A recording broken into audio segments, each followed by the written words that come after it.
27 years ago this week, on August 29th, 1994, SummerSlam became the first major event ever held at the brand new United Center in Chicago, which had only opened 11 days earlier. It was promoted around a main event of The Undertaker against The Undertaker. But the real main event of the show is still the greatest steel cage match in WWE history, with Bret Hart successfully defending the WWF Championship against his brother Owen. With all of the Hart family members sitting ringside, not a drop of blood was spilled in this cage match, but I loved every second of this match. I always shake my head when I see that superplex spot off the top of the cage, how the ring had zero give.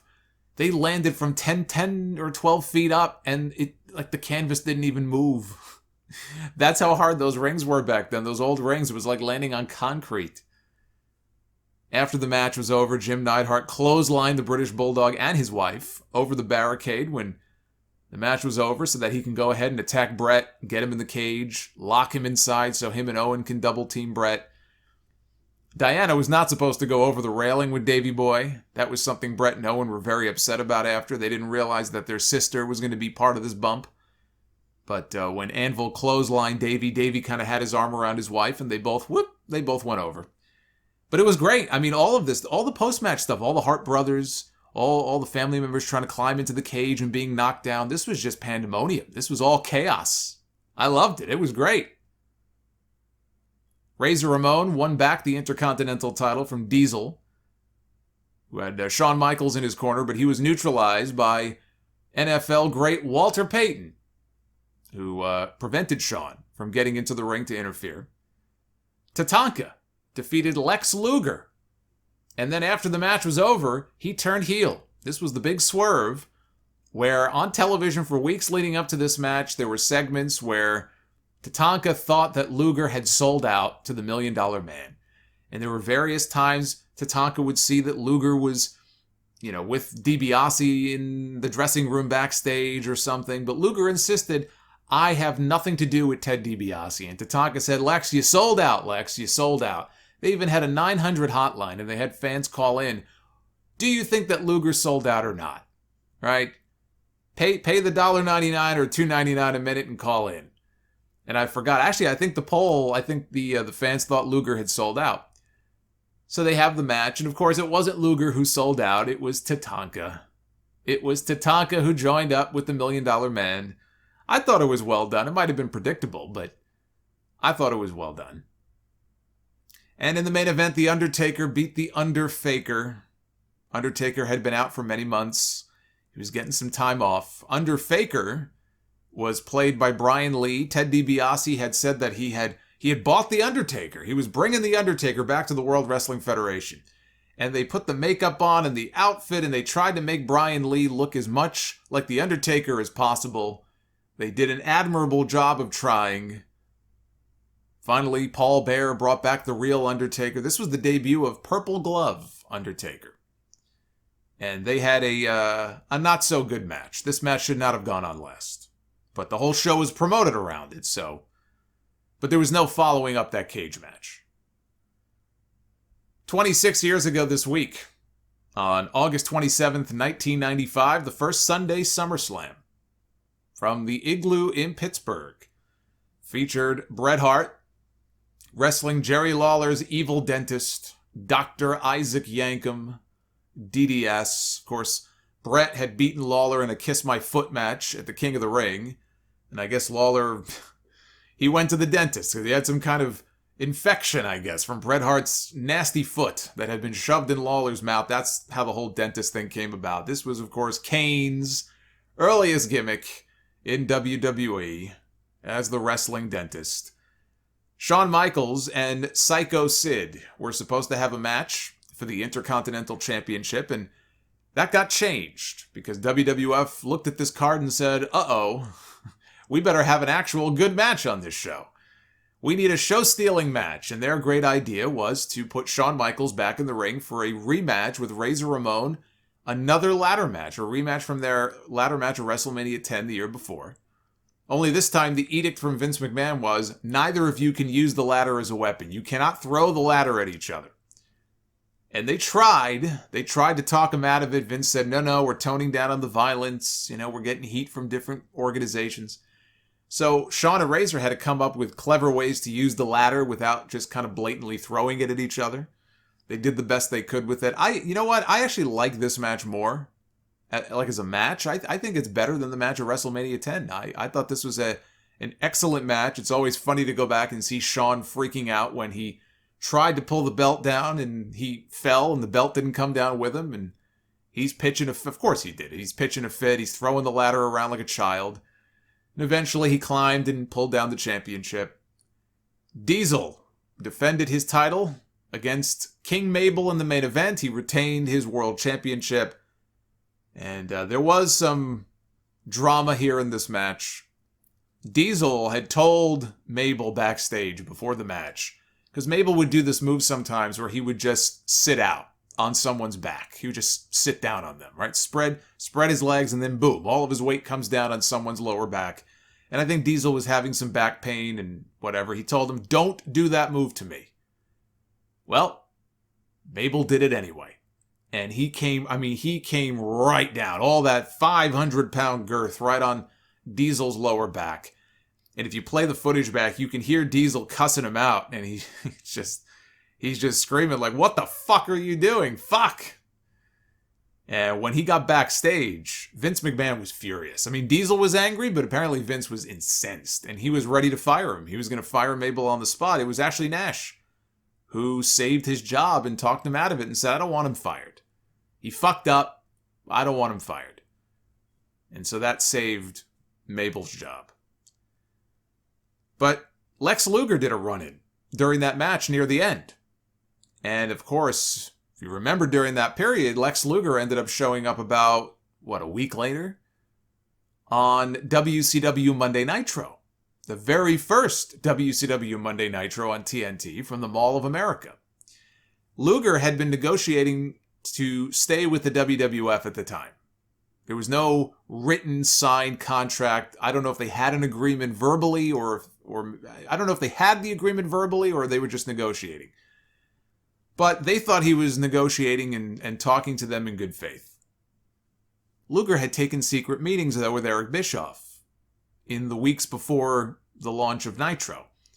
Bischoff says he didn't even want to bring Luger in. He didn't really like Luger for whatever the reason was. He didn't want to bring him in. He only did it as a favor to Sting. Sting went to bat for his friend. He and Lex were good friends. So as a favor to Steve, as a favor to Sting, he talked to Luger. I think he offered Luger kind of a lowball offer, figuring maybe he wouldn't take it. Luger said, I'm in. And that's how Lex Luger ended up back in WCW. Luger kept things very close to the vest. He didn't tell anybody about any of this. He worked WWE house shows right up until the day before he debuted on Nitro. The night before, he was tagging with Shawn Michaels against Owen Hart and Yokozuna. I think at a house show up in Canada somewhere.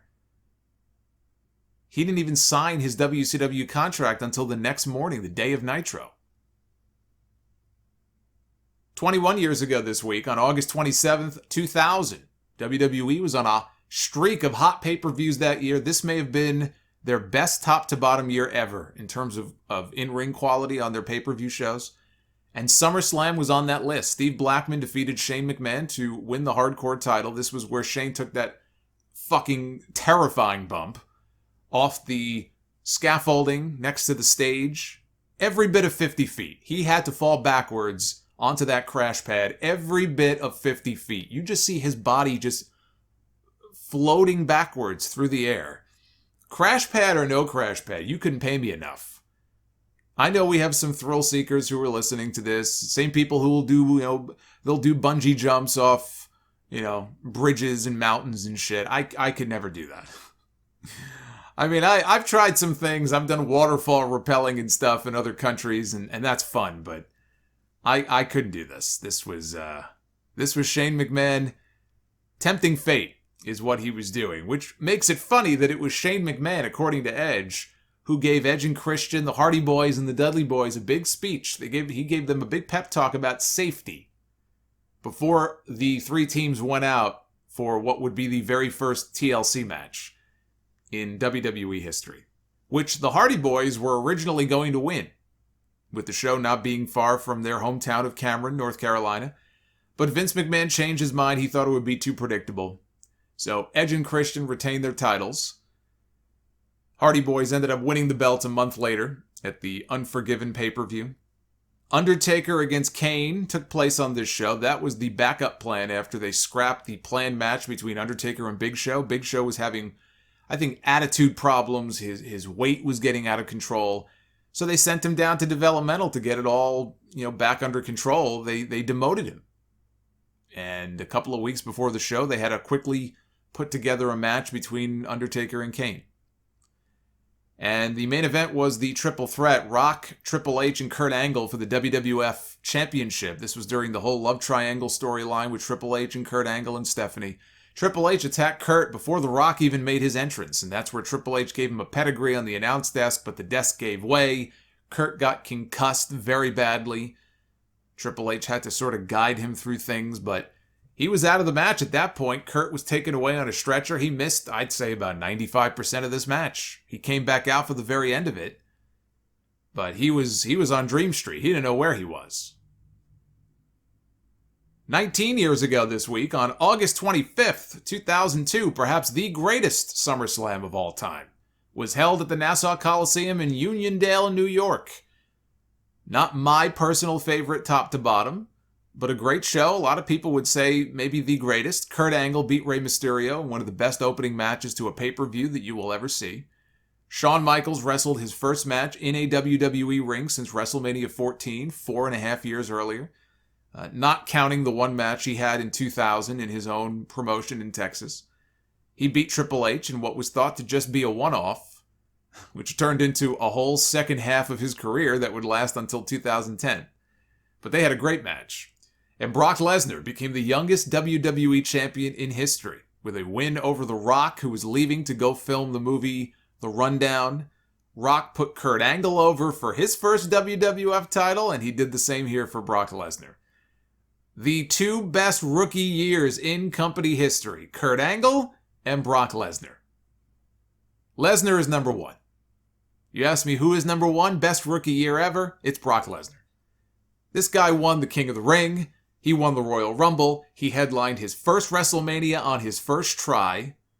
He beat The Rock to win the Undisputed Championship. He beat Hulk Hogan on TV. He beat Ric Flair on TV. He beat The Undertaker. I mean, it's not even close. You talk about rookie years.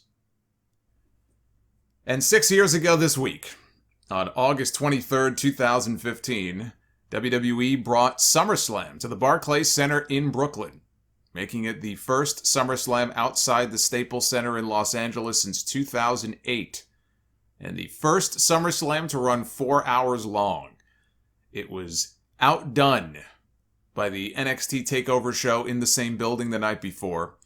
Kevin Owens lost to Finn Balor on that show in a ladder match in the main event, so on this show he had to win, and he did, in a match against Cesaro.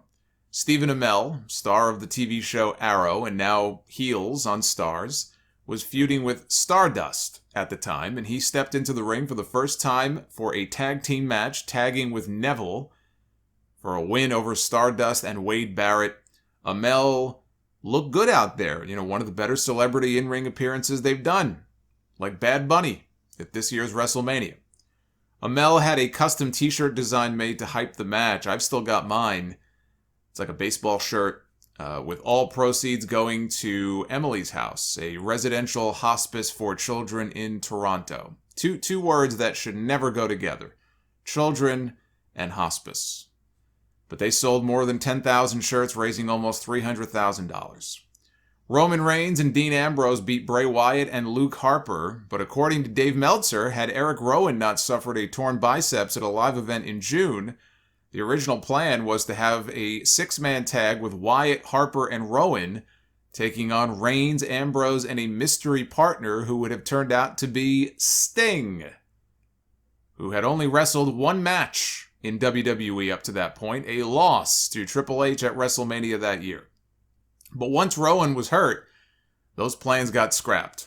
Seth Rollins beat John Cena in a winner-take-all match with Cena's United States Championship and Rollins' WWE Championship on the line.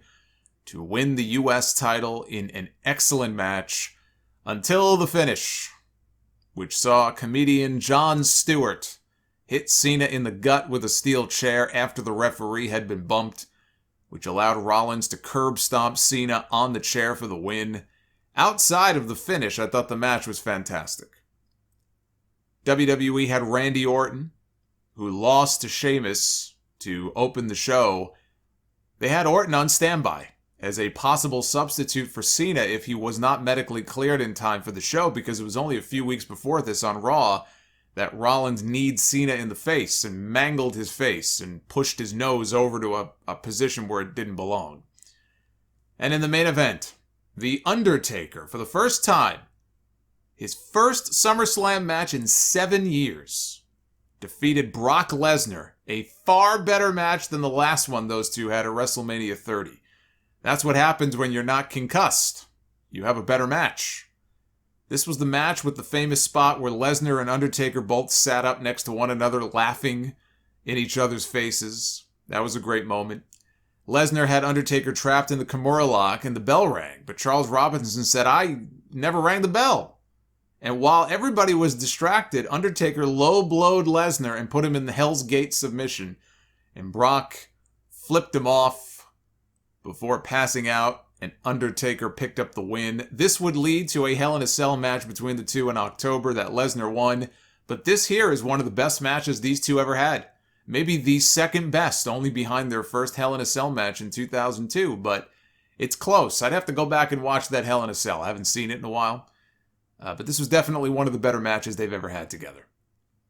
They were back at Barclays the following night for Monday Night Raw, where the Dudley Boys made a surprise return to WWE to a thunderous ovation, attacking New Day and giving Xavier Woods a 3D through a table. Jon Stewart was back to explain his actions from SummerSlam, saying he didn't hit Cena with a chair to help Seth Rollins. He didn't do it to help the Authority. He did it as a fan who couldn't stomach the idea of John Cena tying Ric Flair's record of 16 world titles. And Cena would end the segment giving Stewart an attitude adjustment. You know, as far as explanations go, that's not half bad.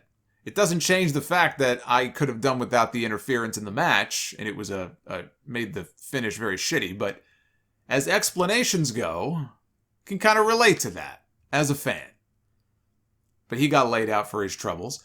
And Sting showed up as a surprise in the final segment of the show, where Seth Rollins, Triple H, and Stephanie McMahon were about to unveil a statue dedicated to Rollins. Only when the curtain came up, it was Sting, who looked like he had been standing there for a while because his face paint was already chipping off. He was sweating it off.